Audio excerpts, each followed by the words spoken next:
Welcome to Compelling Topics, the only channel dedicated to the perspective of leading researchers from the Italian independent scene. Let's turn your minds on. After Shakespeare, the story does not end. It moves elsewhere. In this second episode, writer, screenwriter, and director Stefano Reali guides us into the world of Miguel de Cervantes, not as an isolated literary genius, but as part of a wider European landscape shaped by exile, censorship, and hidden identities. This is not a biography. It is an investigation into connections history rarely places side by side.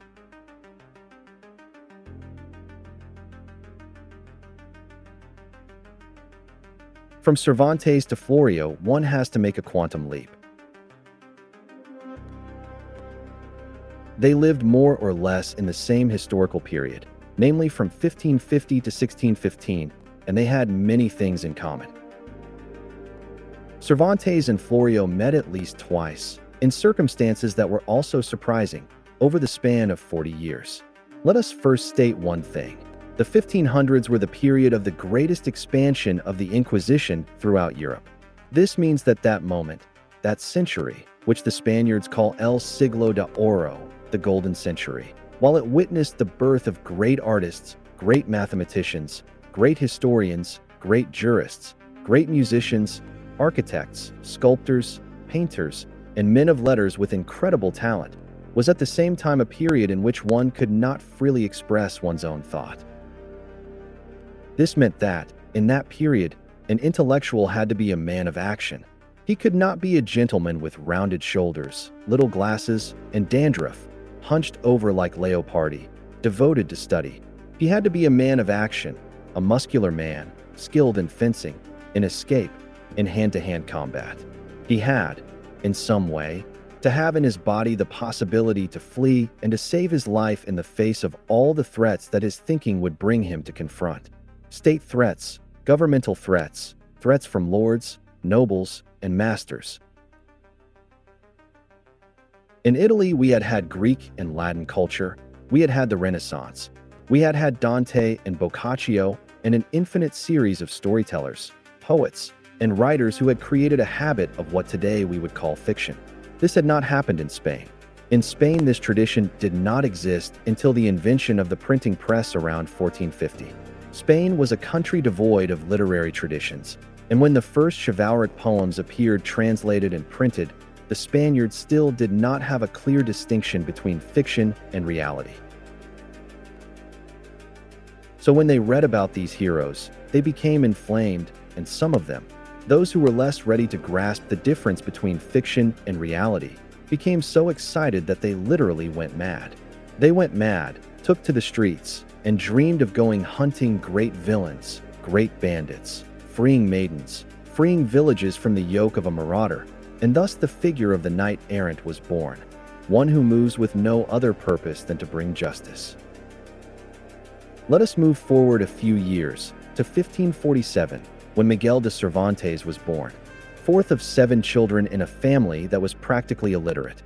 Little Miguel, however, from his earliest years, showed an incredible desire to read and to write, and his father, sacrificing himself, tried in every way to send him to schools that would never be regular, because the father was full of debts, which forced him to move continuously from city to escape creditors. Nonetheless, Miguel cultivated this passion for writing, showing a very strange inclination toward everything that was Italian. When he reached the age of 18 or 19, without having had the opportunity to pursue real studies, he wrote a short poem in memory of the Queen of Spain, who had died only a few days earlier. Together with his teacher, they decided to have it read to the king, who was afflicted by grief over her loss. Once inside the royal palace, however, a gentleman stood in front of him, mistaking him for someone with ill intentions.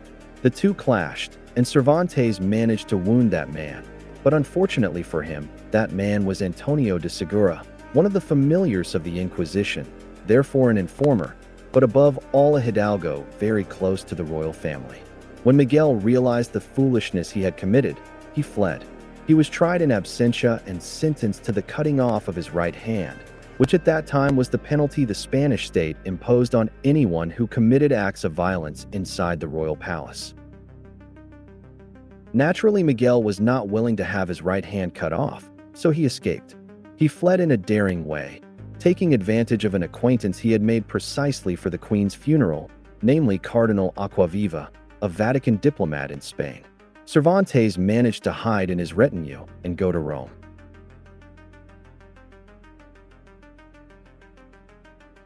Miguel Cervantes arrived in Rome and worked for 2 years as a servant for Cardinal Giulio Acquaviva, a very young cardinal of 23 years, with brazen homosexuality, belonging to a noble and very powerful family.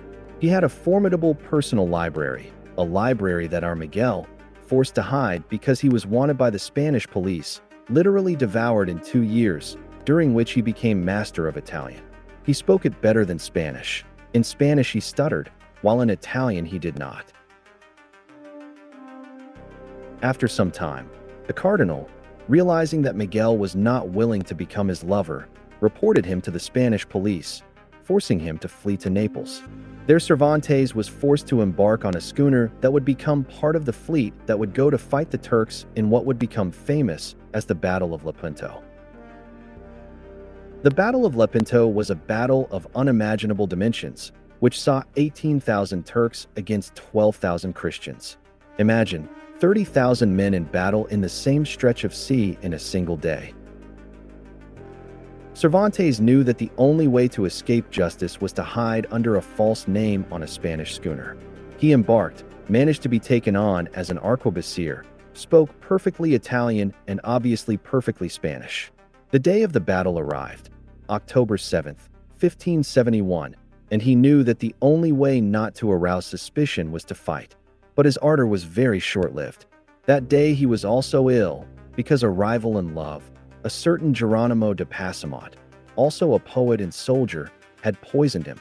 He had given him spoiled food to take revenge for a girl they had both courted in Naples. So Cervantes was unwell, but he still wanted to fight. He knew that if he hid himself, there was the danger that someone might truly discover who he was. We were saying, his ardor was brief. After a minute and a half, a shot from an arquebus took away his left hand, and another shot wounded him in the chest. He managed to return alive to Messina, where the surgeons of the Hospital of Messina, which was the largest hospital in Europe with 2,000 beds, treated him. It was a hospital built specifically for the veterans of the Spanish campaigns in the Mediterranean, who, against the Turks and against the Arabs, had fought fiercely for centuries. Miguel spent 5 months between life and death. In the end, he survived, but they had to amputate his left hand. It was precisely in that period that Cervantes received the visit of a 19-year-old named John Florio, the first meeting. We know that Florio was fleeing toward England after having traveled all over Europe following a father wanted by the Inquisition. Miguel de Cervantes and John Florio, 2 young men in their 20s who did not know that they would become immortal as writers and who at that moment confronted each other only on the one possible thing. Miguel de Cervantes was all courage, all ardor and martial feeling, while John was cautious. His father had always told him to stay away from trouble. They were wanted. They were Protestants. After a few days, Cervantes was forced once again to flee from the Spanish authorities who had tracked him down, and the only thing he knew how to do, the only thing he had learned, was to be a sailor. He changed his name again and embarked on other Spanish schooners, and every time he was discovered he was forced to flee and change his name again. After 3 years of war and heroic deeds, Don Juan of Austria himself, having learned of his moving story, found a way to write him letters of honorable mention, telling him, "With these, go to Spain, return to Spain, and I, who am the brother of the king, say that you are a man who has saved the honor of Spain on many occasions. There will surely be judicial pardon." Cervantes was overjoyed. In the meantime, he had also been reunited with his brother Rodrigo, who had emulated him by following him into battle. Finally, after 5 years, he returned on a schooner that would take him back to Spain. But this schooner, a few hundred meters from the Costa Brava, was assaulted by Arab Turkish pirates, who infested the Mediterranean and literally deported hundreds of thousands of Christians to their cities: Tunis, Algiers, Alexandria of Egypt, and of course Constantinople. Cervantes was taken to Algiers. He knew that he would not survive, because the living conditions were insane. The prisons of Algiers were gigantic underground caves with a circular shape, inside which there were 40 or 50 prisoners, and there were enormous latrines like circular pools into which everyone discharged their excrement. Cervantes himself, in a couple of comedies he wrote on this subject, said that only the stench could make you think you would not survive. He tried to escape. He knew that for those who escaped and were recaptured, the punishment was impalement. But despite this, Cervantes tried. He gathered a few people and they attempted an absurd escape into the desert. After 8 days of marching, they were betrayed by a traitor and brought back to Algiers. Mysteriously, Cervantes was not impaled, even though he had confessed to being the leader of the escape. He was whipped and beaten to the point that he himself said, in his comedy, that he had to remain seated for 6 months without ever being able to stand because of the pain. But this did not take away his desire to try again. In the meantime, he met other poets, other prisoners. One in particular was named Francesco Andreini, an Italian, who told him about the project of a work of his that he had already staged in the theater, because he was also an actor and an author. This work was entitled The Adventures of Captain Spaventa and His Servant Trappola. Cervantes tried to escape again and was captured once more. He expected to be impaled this time, but it did not happen because the Bey of Algiers, who was the famous and fearsome Hassan Pasha, terror of the seas, officer of the Arab Turkish Navy who had raided tens of thousands of Christians, taken very young and brought to prisons where the alternative was to become Muslim or remain a slave, took Miguel with him as his personal slave. Miguel understood why he had not been punished, because the Bey of Algiers desired him sexually. Hassan Pasha did not want only a slave, but someone with whom to speak, and the two of them spoke in Italian, not in Arabic, because the Bey of Algiers, the fearsome Turk, was Italian. His real name was Andrea Celeste, and he himself had been taken by the Arabs at 14 years of age in Venice, where he had been born, and had been forcibly enlisted on schooners. At a certain point, Cervantes's mother, Leonor, who had gone so far as to prostitute herself and to pretend to be a widow in order to raise the 500 scudi needed for her son's ransom, arrived in Algiers. The Bey of Algiers somehow allowed Miguel to return to Spain 12 years after he had left. Cervantes, now a one-armed man in his 30s, tried in soul and spirit, returned to Spain desiring only to write and to be a poet. He could no longer stand being a fighter. He had always only sought to write. He had this mysterious attraction to Italian poets, whom he considered the greatest of all, and he would have liked to bring the culture of Italian poetry to Spain as no one had done. He tried to make his way as a writer while, in the meantime, doing every kind of humble job. He clashed with a series of figures who at that time were prominent in Spain, among them the young Lope de Vega, a great rising playwright who could not stand Miguel because he had returned alive from Arab captivity, and the suspicion that he had converted and therefore was a renegado was widely used at that time to discredit competitors. So they accused him of having sold himself to Islam in order to save his life. This was an accusation Miguel would never manage to dispel. He then became engaged to a woman he had fallen in love with and who in some way returned his feelings. But unfortunately, this woman was married to an innkeeper who, not daring to confront a warrior like Cervantes, tried to have him killed by 2 hired assassins. Miguel managed to kill them both, but his past records resurfaced. He also managed to get out of this situation, but he fled Madrid and took refuge in the countryside, where he married a young woman. Because of economic difficulties, Miguel later had to renounce writing forever and began working at jobs such as tax collector. He was often beaten with shovels and sometimes shot at by peasants from whom he went to demand money, and every now and then he had to defend himself, And all of this went to amplify and increase the number of prior charges for assault and violence that were filling his life. Returning to Valladolid, he discovered that his sisters had set up a sort of brothel because they had no money. One evening, a man who frequented the sisters was killed. Obviously, the main suspect was him, and he was arrested. After a year in prison, the real murderer was found by the authorities and Cervantes was released. Fate seemed to place against him only trials of animal courage and never gave him the chance to bring out his true dream. But during that year in prison, Cervantes wrote the first part of Don Quixote of La Mancha. He was 59 years old. Publishing his manuscript was not easy. At that time, to publish something, one needed a well-known poet to write a load, what today we call a preface, but no one was willing to write it.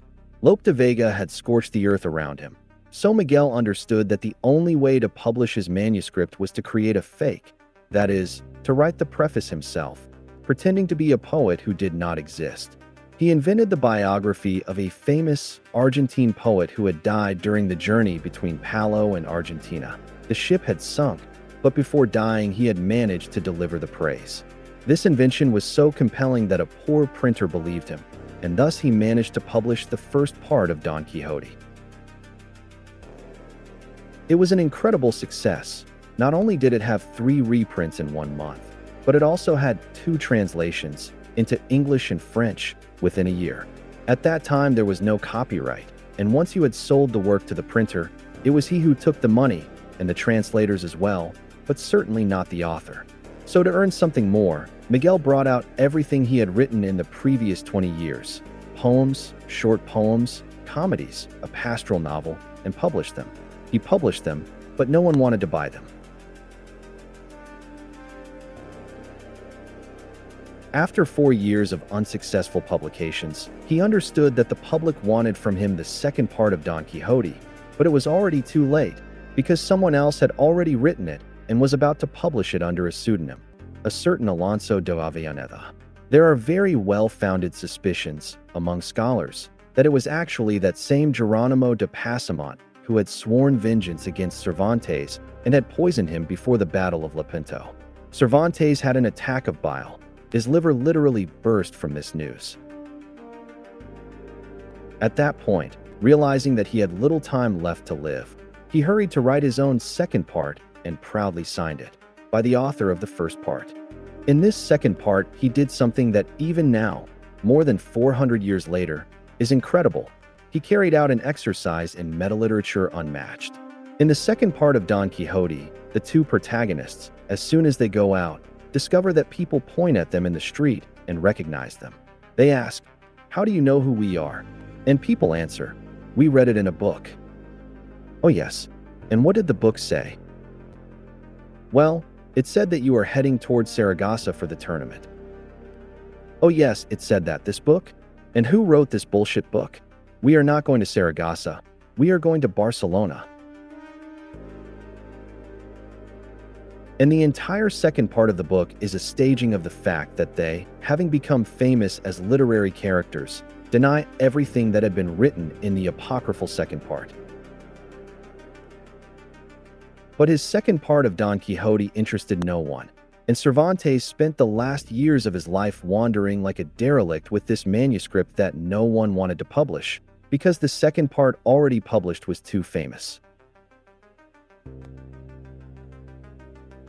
In Barcelona, he met, for the second time, John Florio, who had been sent there as a diplomat together with some dignitaries of the royal court, and the two remembered their first meeting, which had taken place 45 years earlier. "What was your courage for, Miguel?" Florio asked him. "Do you remember when you lectured me, telling me that I should not hide? What was it for, living a life of hardship?" And Cervantes answered him, "Mine was a life full of honor. And yours, John? Behind how many skirts did you hide to avoid telling the world who you were? To avoid running into the dangers and consequences that would have come from saying who you were? Which of the two lived the worst life?" Florio knew that Cervantes was right, but he did not admit it. He bought from him for a few coins the second part of Don Quixote, intending to translate it himself in England. Cervantes never managed to see his book published. He died before that, but he lived long enough to see that Florio had stolen from this second part 3 comedies, signed William Shakespeare. Cervantes died knowing that he had made of his life something far more compelling than anything he had written, because, as you can well understand, there is no novel by Cervantes, nor perhaps by other authors, that can equal everything that I have told you, and that truly happened. Here ends the narration of Stefano Reali, but not the story. Reali continues with what he calls a postscript. It is the epilogue, and it is set shortly before Florio's death. Florio has fallen into disgrace, forgotten by everyone, but he has one last surge of pride and summons Mephistopheles. He evokes him as John Dee had taught him, as Giordano Bruno had also taught him. He summons him, and the entity manifests itself. Mephistopheles says to him, "I want to know what you want from me." John Florio answers him on his deathbed, "I want another possibility. Give me another chance. Give me another existence in which I can safeguard my literary talent, but give me the courage to put my signature on what I write. Give me this courage. I want to relive a life, preserving this talent, but with the courage to put my face on what I do." Mephistopheles answers, "Be aware that the price will be high. I don't care. I cannot die having lived a meaningless life, a life I am ashamed of. Whatever cries out against my shame, I do not want to leave this world like this." Mephistopheles grants his wish, and thus, at the moment Florio dies, in that precise instant, he reincarnates 70 years earlier, just as Giordano Bruno had theorized. A soul can coexist in multiple universes, and therefore in multiple bodies if the universes are contiguous. He had written it in 1582 in On the Infinite, the Universe and Worlds. And thus Giovanni Florio reincarnates. He reincarnates in the body of the little Miguel de Cervantes, who, from childhood, was drawn to everything that was Italian. This story is not just about battles, prisons, or literary success. It is about the courage to act, to leave a mark, and to face the consequences of being oneself. Cervantes dared, risked, survived, and created art from the edge of life. Florio, in turn, learned too late the cost of hiding, of avoiding the world out of fear. This is the true message of the story. The value of daring, the price of hesitation, and the infinite potential of a life fully lived. See you next Sunday with Literary Cafe.